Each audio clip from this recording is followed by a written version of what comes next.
Quem que gosta de ser enganado? Ninguém gosta de ser enganado, né, gente? Infelizmente, aqui e acolá nós somos.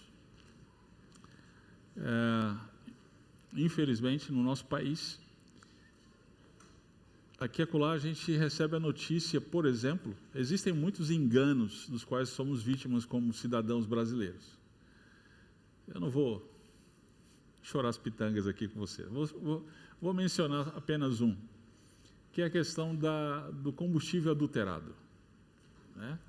Aqui e acolá a gente recebe a notícia de um posto que foi pego com adulteração de combustível. Isso aconteceu comigo certa vez. Vocês sabem que eu tive um Escort 94 europeu.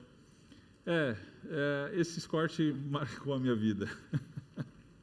E uma vez nós fomos em viagem de São Paulo para a cidade da minha esposa, São José do Rio Preto, e eu abasteci.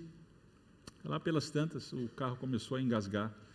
E aí, na rodovia Washington Luiz, a caminho de São José do Rio Preto, uma viagem que normalmente dura em torno de 4 horas, essa viagem durou 8 horas. O carro ele não passava de 40 por hora. Ele foi engasgando até acabar o combustível. Quando cheguei lá, fomos na oficina e o mecânico nos orientou. Isso foi combustível adulterado. Ninguém gosta de ser enganado. Acontece, queridos, que esse é o tempo em que nós estamos vivendo. O tempo do engano. E esse engano não se dá tão somente em relação à gasolina, ao combustível. Infelizmente. Antes fosse. Ele se dá em termos de tudo. Inclusive e especialmente, principalmente, em termos teológicos e espirituais. Por que eu estou dizendo isso? Vamos lá, 1 João, capítulo 2. Esse texto vai nos falar sobre o tempo que nós estamos vivendo. Verso 18, ele diz: filhinhos, esta é a última hora. Esta é a última hora. É exatamente o que nós vamos ver hoje à noite. Nós estamos vivendo a última hora. E qual é a característica da última hora? Qual é a característica que marca esse tempo que estamos vivendo e que a respeito dele é dito que é a última hora? Vamos ver. Verso 18 até o verso 27. Diz assim: filhinhos, esta é a última hora. O anticristo está vindo. Já muitos anticristos se têm levantado, conforme ouvistes. Por isso sabemos que é a última hora. Eles saíram dentre nós, mas não eram dos nossos, pois se fossem dos nossos, teriam permanecido conosco. Mas todos eles saíram para que se manifestasse que não são dos nossos. Ora, vós tendes a unção da parte do Santo, e todos tendes conhecimento. Eu vos escrevi não porque não conheceis a verdade, mas porque a conheceis e porque nenhuma mentira procede da verdade. Quem é um mentiroso, senão aquele que nega que Jesus é o Cristo? Esse mesmo é o anticristo, esse que nega o Pai e o Filho. Todo o que nega o Filho também não tem o Pai. Aquele que confessa o Filho também tem o Pai. Portanto, permaneça em vós o que desde o princípio ouvistes. Se em vós permanecer o que ouvistes desde o princípio, também permanecereis no Filho e no Pai. E a promessa que Ele nos fez é esta: a vida eterna. Eu vos escrevo essas coisas, tendo em vista os que vos querem enganar. Quanto a vós, a unção que dele recebestes, mantém-se em vós, e não tendes necessidade de que alguém vos ensine. Mas a unção que vem dele é verdadeira, não é baseada na mentira. e vos ensina a respeito de todas as coisas.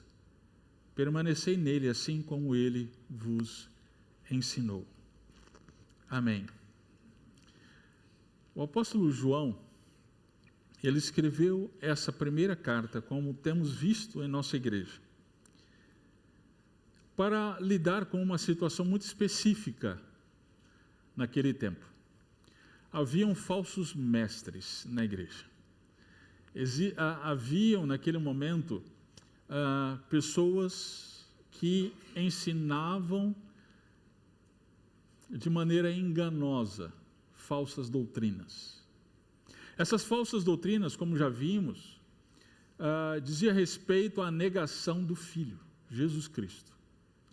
Eles diziam que Jesus ele não poderia ser Deus e homem, porque o homem ele é matéria, e a matéria na concepção deles é má.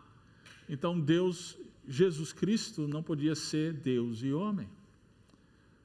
Esta é uma heresia desse tempo em que o apóstolo João, ele rebate veementemente.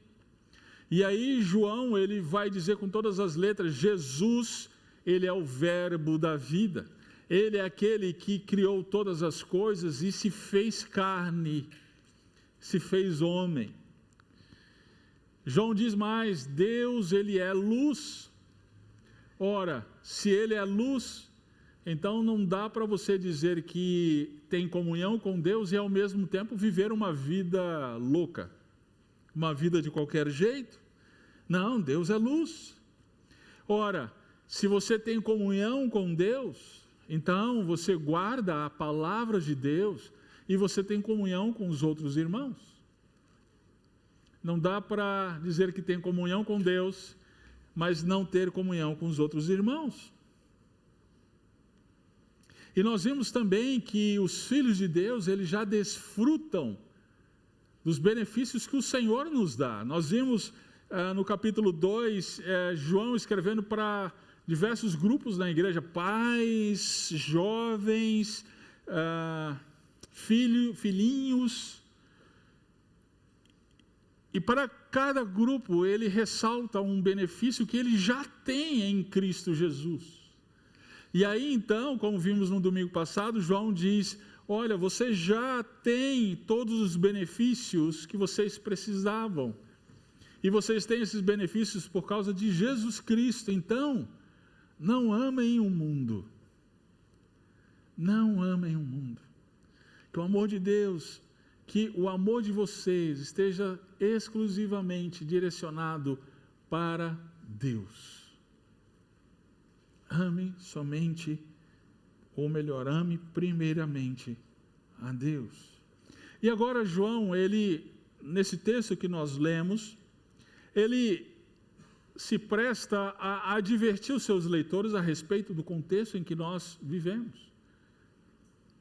E que esse contexto não diz respeito somente aos leitores originais, aos leitores da época de João, mas também a nós. Esta é a última hora. Que negócio é esse de última hora? O apóstolo Paulo ele usa uma expressão últimos dias, é a mesma coisa. É o intervalo de tempo entre a ascensão de Jesus. Jesus ele morreu, ele ressuscitou e ele ascendeu aos céus. Aqui foi inaugurado o tempo chamado últimos dias. E esse tempo vai terminar com o retorno de Jesus Cristo. Então, últimos dias, ou última hora, é o intervalo de tempo que os leitores de João estavam vivendo e que nós também estamos vivendo. Portanto, eu e você vivemos a última hora, ou os últimos dias, segundo Paulo. E esta última hora é marcada pelo quê? Em primeiro lugar, é marcado pelo engano. Engano. João, ele vai desenvolver esta ideia, trazendo logo de cara um personagem aqui. No verso 18 ele diz: o anticristo está vindo. Quem é o anticristo? O nome já diz, anti, contrário. É a personificação do mal. Nós estudamos juntos Daniel. E Daniel profetiza a respeito desse personagem. Daniel diz que estava por vir aquele que é a personificação do mal, é a personificação de tudo que é contrário a Deus, contrário a Cristo. Então nós estamos vivendo no tempo em que Ele está chegando, Ele está vindo. Não adianta você ficar especulando, já foi feita muita especulação, né?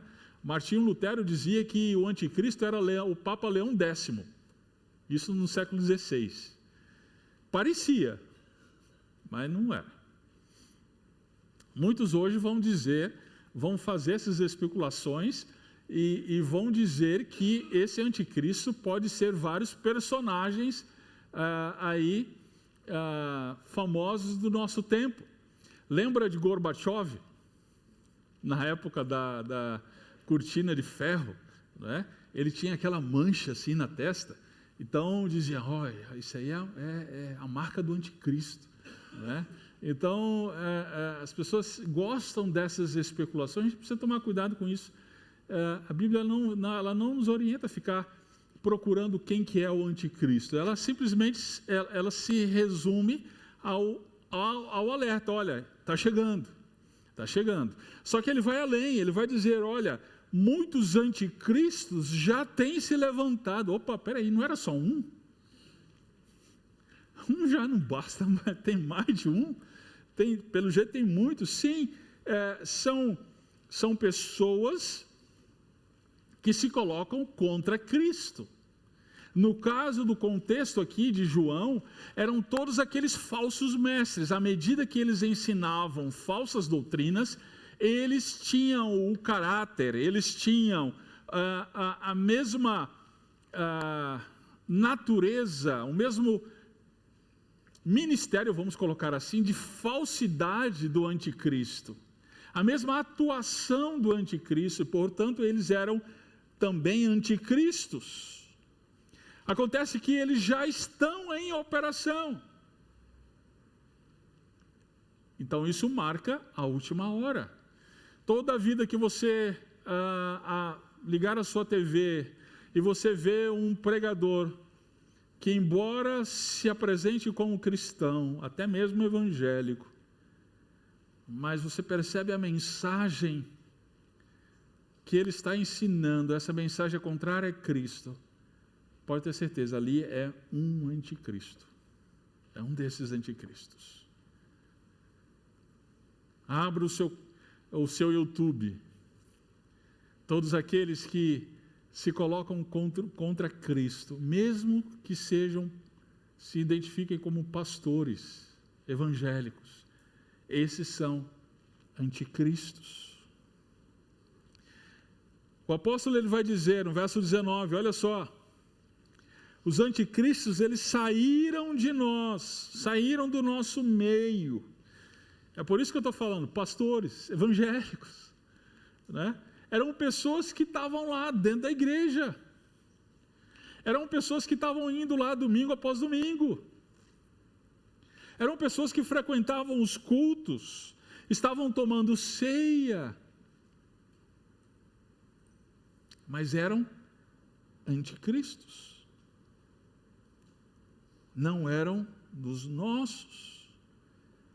Eles saíram de nós, mas não eram dos nossos. Por quê? Verso 19 diz: porque se fossem dos nossos, eles teriam permanecido. Você precisa ler de novo esse texto inteiro e contar quantas vezes o texto aparece a palavra permanecer. Verso 19: se fossem dos nossos, teriam permanecido. Verso 24, portanto, permaneça em vós. Ainda no 24, se em vós permanecer, ainda no 24, permanecereis no Filho. No verso 27, permanecei nele. No verso 28, filhinhos, permanecei nele. A ênfase aqui, então, está no permanecer. Então, o fato daqueles não permanecerem na comunhão dos santos, não permanecerem juntos com a igreja do Senhor, isso mostra que eles não pertenciam ao Senhor.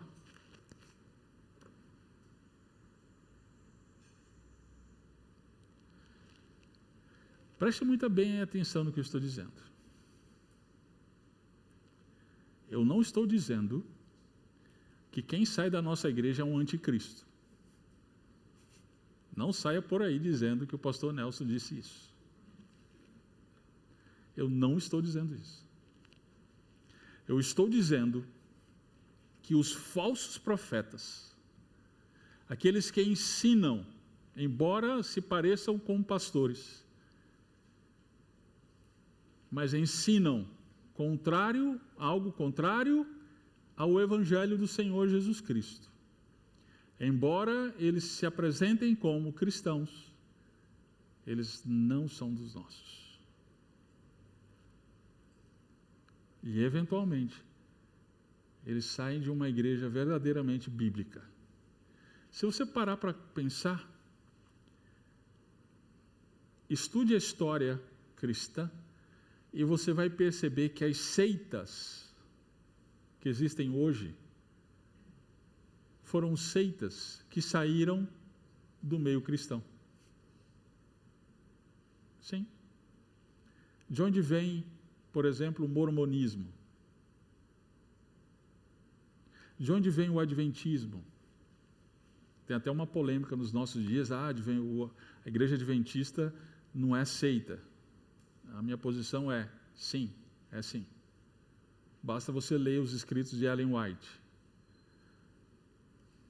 Você vai perceber que foram pessoas que saíram do meio cristão e formaram igrejas. Não permanecem. É como água e óleo. Você já colocou junto? Você mistura lá no copo, vai ter uma hora que você vai ver nitidamente a separação. Eles não permanecem. Então, esses estão em operação nos nossos dias, mas eles não têm comunhão com os santos. Eles não têm comunhão com os verdadeiros crentes. Isso é uma boa forma de você identificar um falso mestre. Quando você olha por exemplo, um pregador de YouTube, pesquise qual é a igreja dele. Pesquise o que ele tem ensinado, mas também a igreja que ele é pastor. Tem vários, que não tem igreja nenhuma, são pastores sem ovelhas. Por que será? Por que será? Muitos anticristos já estão entre nós.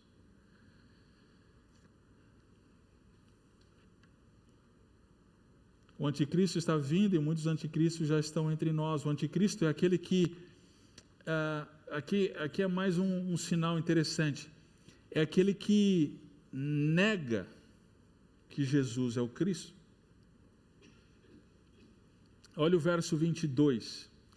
Eu vou pular o 20 e 21, deixa eu só explicar o porquê. Porque João, ele está fazendo a sua explicação de maneira paralela. Em alguns versículos ele traz os anticristos e contrapõe com os verdadeiros crentes. Olha o verso 20. Ora, vós... Aí depois ele volta a falar dos anticristos. Então, ele vai fazendo essa intercalação o tempo inteiro. Então, primeiro para a gente entender melhor, vamos ver aqui o que ele fala dos anticristos, ok? Então, primeira coisa, verso 18 e 19, o anticristo está vindo e muitos anticristos já estão entre nós.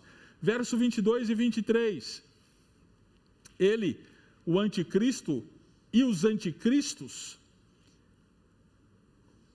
quais características mais eles têm? Olha lá, primeiro, é mentiroso. É mentiroso. Nós percebemos essa característica de Satanás desde do Éden, desde Gênesis 3. Deus disse para Adão, olha, não coma do fruto da árvore do conhecimento do bem e do mal, porque no dia que você comer, certamente você morrerá. E Satanás, a fala de Satanás foi, não, Deus sabe que no dia que você comer, você vai ser como Ele, conhecedor do bem e do mal, não vai morrer nada não. É a mentira de Satanás, é a fala de Satanás. Ele é mentiroso. Ainda no verso 22, ele nega que Jesus é o Cristo. Ainda no 22, ele nega o Pai e o Filho. Ele nega que Jesus é o Messias, o ungido. Ele nega o Pai e o Filho. Ele nega, verso 23, o Filho, e com isso ele está negando o Pai. O que é isso aqui, gente? O que João está dizendo?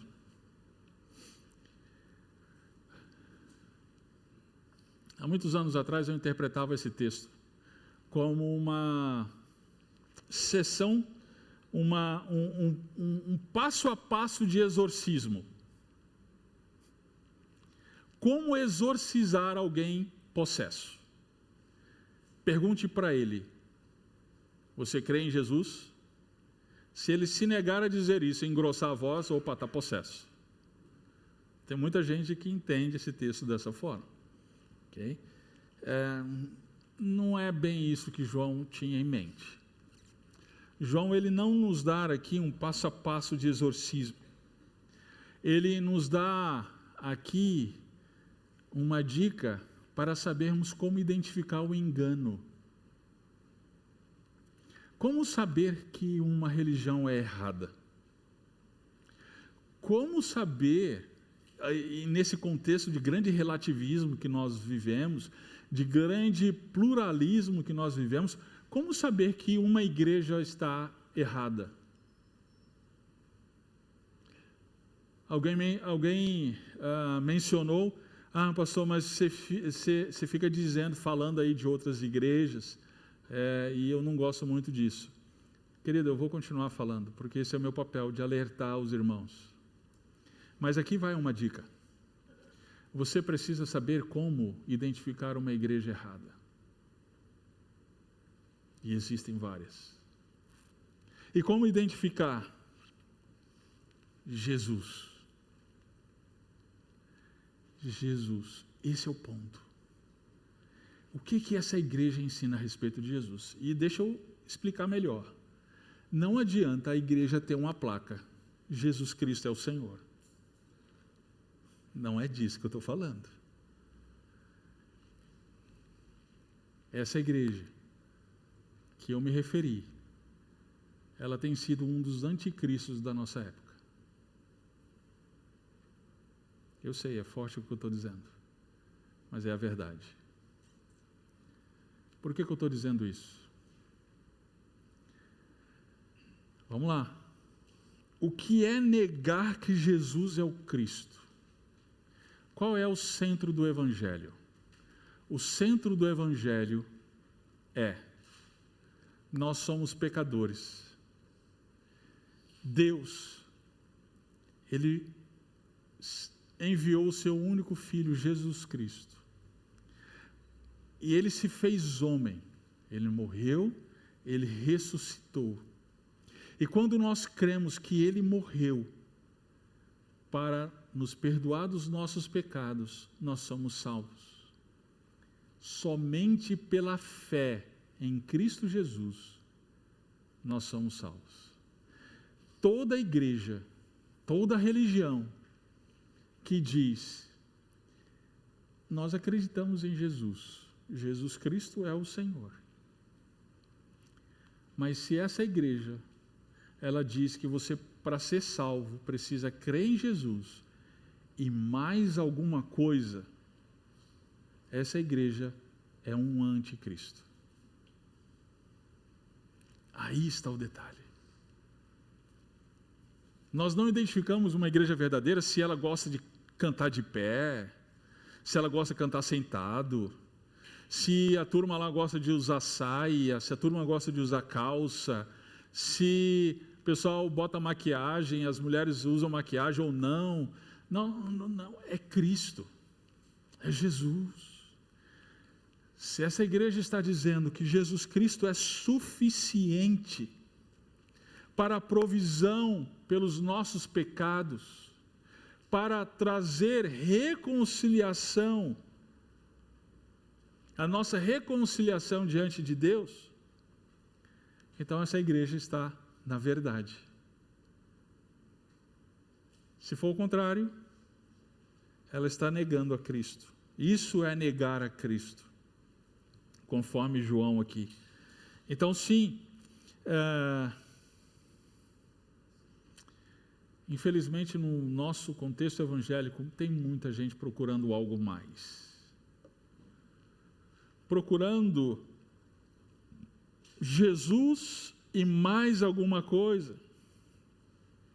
São aqueles que acreditam em algo mais, um tipo de experiência a mais. Não basta Jesus, uma experiência mística a mais, sinais, milagres, maravilhas, êxtases, sensações, arrepios, emoções, uma segunda bênção, dom de línguas, níveis espirituais mais elevados ou mais profundos.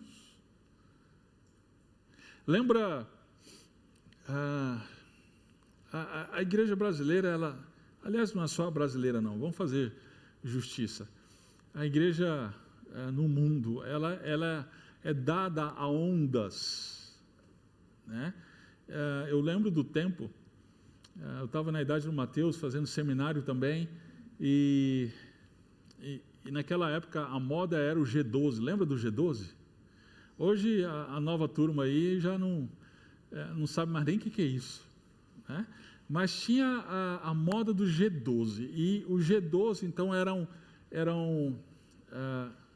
igrejas que se diziam apostólicas do nosso tempo, e dividiam-se então 12 apóstolos, etc. Enfim, e eles tinham um encontro. Esse encontro era secreto, numa chácara que as pessoas iam. Isso aconteceu muito no Brasil e acontece ainda hoje, um pouquinho menos, mas ainda acontece. As pessoas iam para essas chácaras e elas tinham que guardar segredo quando elas voltassem do que acontecia lá. Não podia contar para ninguém.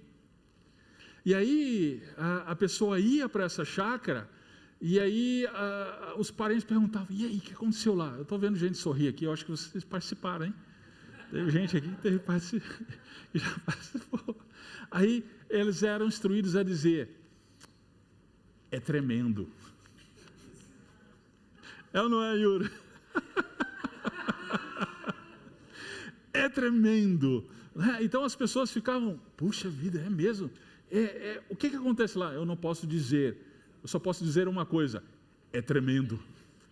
Então ficava uma coisa, que aquelas pessoas que participavam daquilo, essas pessoas eram as espirituais. Eram as espirituais. Quem não participou? Você não participou? Você sabe nada, inocente. Sabe nada, né? Eu participei. Querido, o apóstolo João, ele está dizendo, cuidado com todos aqueles e toda essa parafernália teológica, toda essa bagagem que acrescenta a Jesus alguma coisa. Não, é Jesus e mais o tremendo. É Jesus e mais alguma coisa, querido. A verdade do Evangelho é só Jesus Cristo salva. Só Jesus, somente Jesus. E tão somente Jesus. Essa é a verdadeira mensagem do Evangelho. Então o anticristo ele está vindo, os anticristos estão operando. O anticristo ele nega Jesus. E veja agora o verso 26. Eu vos escrevo essas coisas, tendo em vista os que vos querem enganar. Enganar. São pessoas que de maneira consciente, são pessoas que de maneira subvertiva, elas procuram enganar os crentes no Senhor Jesus.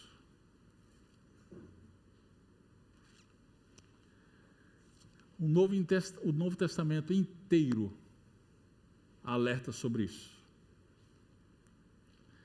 O apóstolo Paulo, quando ele chamou os líderes presbíteros da igreja de Éfeso,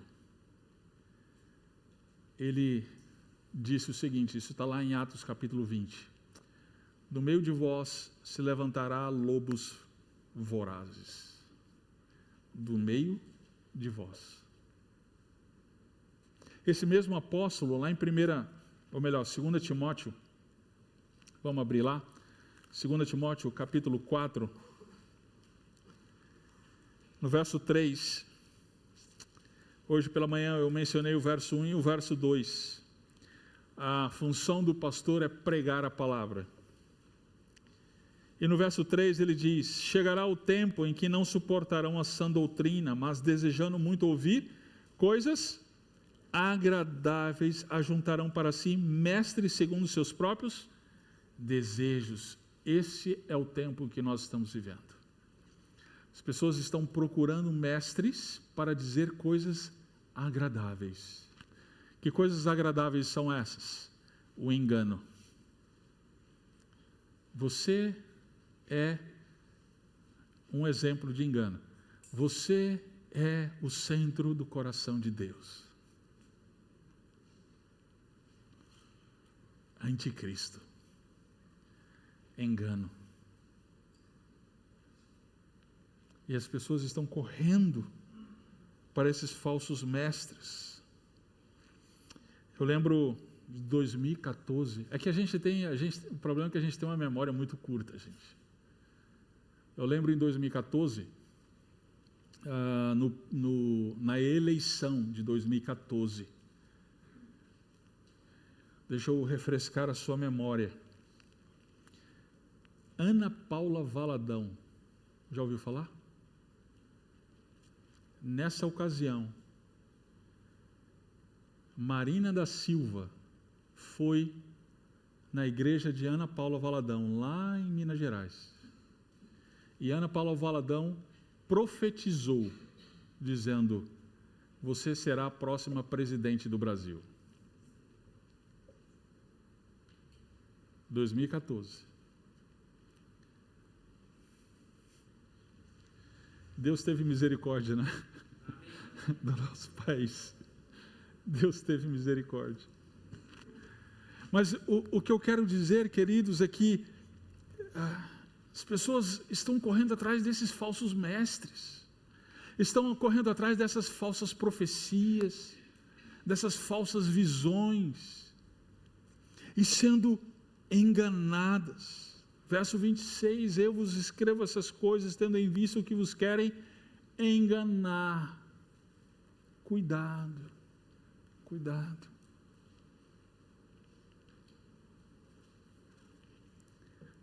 Os anticristos já estão entre nós, e eles querem nos enganar. Esta é a hora do engano. Mas como fazer frente a isso? Vamos lá, vamos acompanhar aqui. Esta é a hora também dos filhos de Deus permanecerem em Cristo. é a hora do engano e é a hora, meu querido, de você permanecer. De você permanecer em Cristo. Veja o verso 20. Ora, vós tendes a unção da parte do Santo, e todos tendes conhecimento. Que negócio é esse de unção, gente? A gente precisa explicar isso bem direitinho aqui, não é? Porque muita coisa tem sido falada em torno dessa palavra aqui, ela tem sido muito mal interpretada. A palavra unção, ela remonta ao Antigo Testamento, quando um profeta ou um sacerdote, ou até mesmo um rei, ele era separado por Deus para exercer o seu ministério, ele recebia o derramar do óleo sobre a sua cabeça. Isso se chamava unção. E isso simbolizava que o Espírito Santo, ele iria capacitar aquela pessoa para desenvolver a sua missão. Então, o que João está dizendo aqui é: vocês já têm essa unção, vocês já têm, não é como no Antigo Testamento, que era só determinadas pessoas, não, você que já crê no Senhor Jesus Cristo, você já tem essa unção, você já tem a capacitação do Espírito Santo, para que você faça frente a esse tempo que você vive. É um tempo desafiador que pela nossa própria força nós não conseguiremos. Acontece que a força que nós precisamos nós já temos, e não é a nossa mesma, é a que vem do Espírito Santo, a unção. Portanto, você não precisa ir ficar subindo em monte para ver graveto se acender, para você ter a unção. Você não precisa fazer campanhas de oração para você ter a unção. Você não precisa de estratagemas humanos para ter a unção. Sabe o que você precisa? Crer tão somente em Jesus Cristo. Você confiando em Jesus Cristo, o Espírito Santo, ele habita em você e ele te dá a capacitação para desenvolver aquilo que o Senhor chamou você para fazer. Você já tem a unção. E ele continua a dizer, mais, verso 20, todos tendes conhecimento. Espera aí, que conhecimento é esse que nós estamos vendo? Nós já vimos em 1 João que conhecimento em 1 João não é meramente cognitivo. O conhecimento é relacionamento, ou seja, vocês já têm relacionamento com Deus Pai, por meio do quê? Da fé em Jesus Cristo. Então vocês já têm comunhão com Deus, por meio de Jesus. Então veja só, vocês já têm tudo o que vocês precisam. Vocês têm o Espírito Santo que capacita vocês, e vocês têm relacionamento com o Pai. E tem mais. Essa unção, ela é da parte do Santo. Quem é o Santo? Cristo, o Santo. Cristo. Jesus Cristo. Ele te dá a capacitação, por meio do Espírito Santo, a fazer frente a esse tempo tão desafiador que nós vivemos. Verso 21, vocês já conhecem a verdade. Eu vos escrevi não porque vocês não conhecem a verdade, mas porque a conheceis e porque nenhuma mentira procede da verdade. O que João está dizendo aqui, queridos? Olha, ele não está dizendo que você já sabe tudo. Lembre-se, conhecimento é relacionamento. Você já tem relacionamento com o Pai. Se você creu tão somente em Cristo, e aqui está a questão. Se você não creu, você não tem. Mas se você creu e confia unicamente em Cristo, então você já tem relacionamento com o Pai. Ora, se é isso, então verso 24, portanto, permaneça permaneça. E a palavra, como eu mencionei anteriormente, ela é enfatizada. Permaneça, permaneça, permaneça, permaneça. Permaneça o quê? Primeiro, em vós, o que desde o princípio ouvistes. O que eles ouviram desde o princípio? Desde o início de 1 João, ele diz, volta lá, as páginas da sua Bíblia, o que era desde o princípio, o que ouvimos, o que vimos com nossos olhos, o que contemplamos e nossas mãos apalparam a respeito de quem? Do Verbo da vida. O Verbo da vida se fez carne, se manifestou, Jesus Cristo. Então, permaneça o Evangelho em você. Permaneça a mensagem do Evangelho em você. Se em vós, voltando lá para o verso 24, se em vós permanecer o que eu vi desde o princípio, então você vai permanecer no Filho e no Pai. Se a mensagem do Evangelho permanecer em você, você vai permanecer no Filho, permanecer no verdadeiro, permanecer em Cristo. E aí, olha o verso 25, a promessa que Ele nos fez é esta, a vida eterna.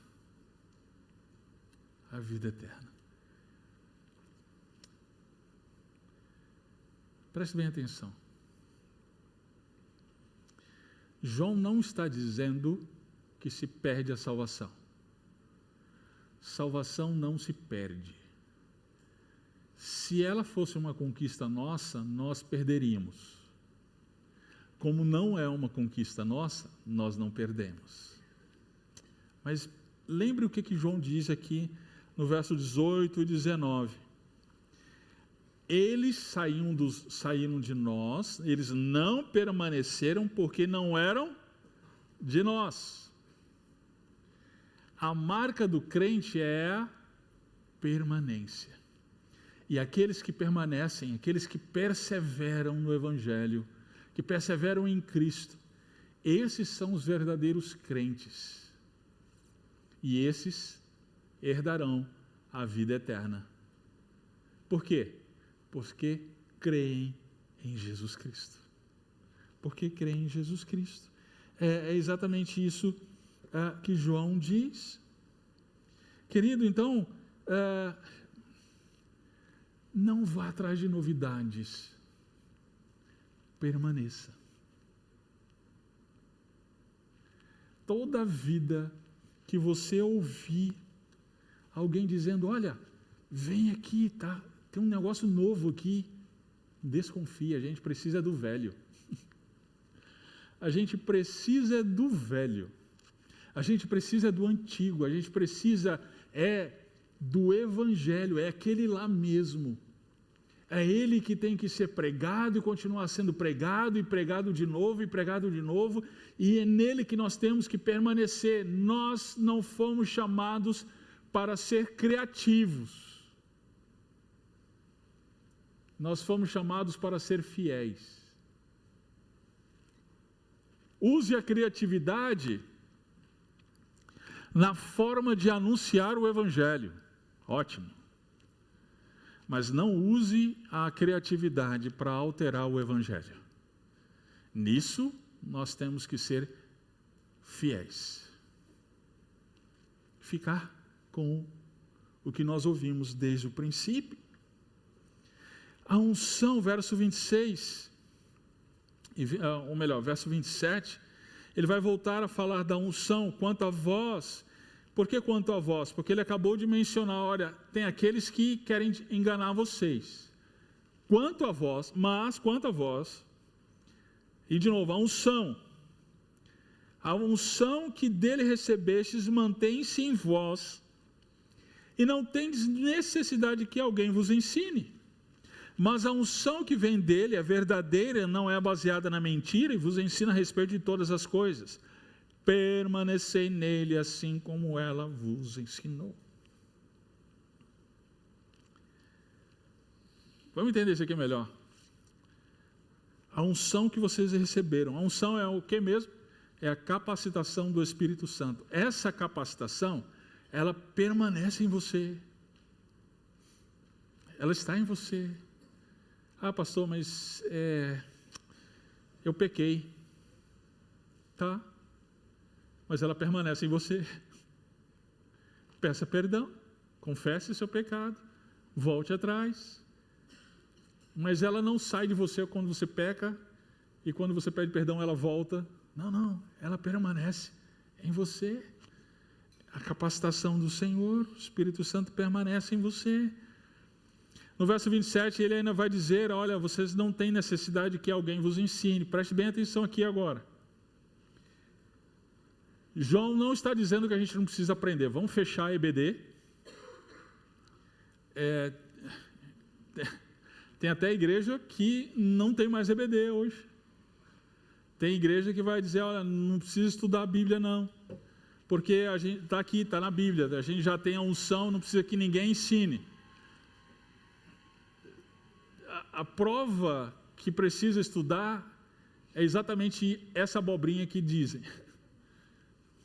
Isso só mostra que, sim, de fato, precisa estudar para entender melhor a Bíblia. João não está dizendo isso, até porque em Efésios capítulo 4, o apóstolo Paulo ele diz que Deus levantou na igreja, lembra? Mestres. Mestre faz o que, gente?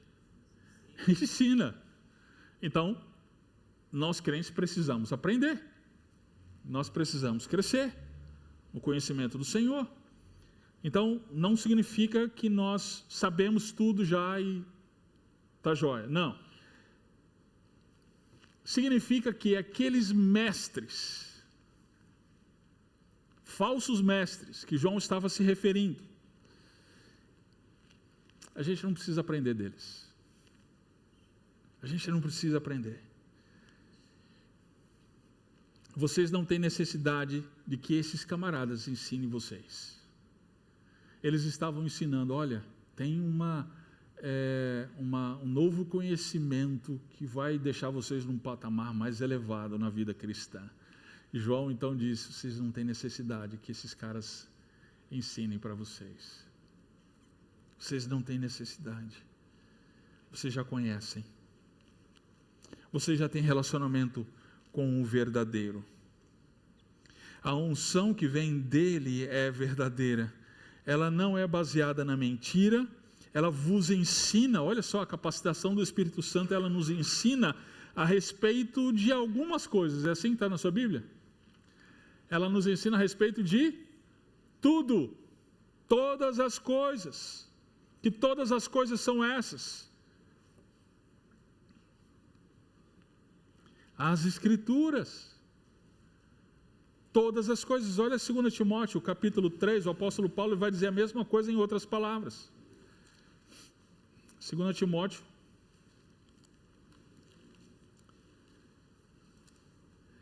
Diz, verso 16, 3,16, toda a Escritura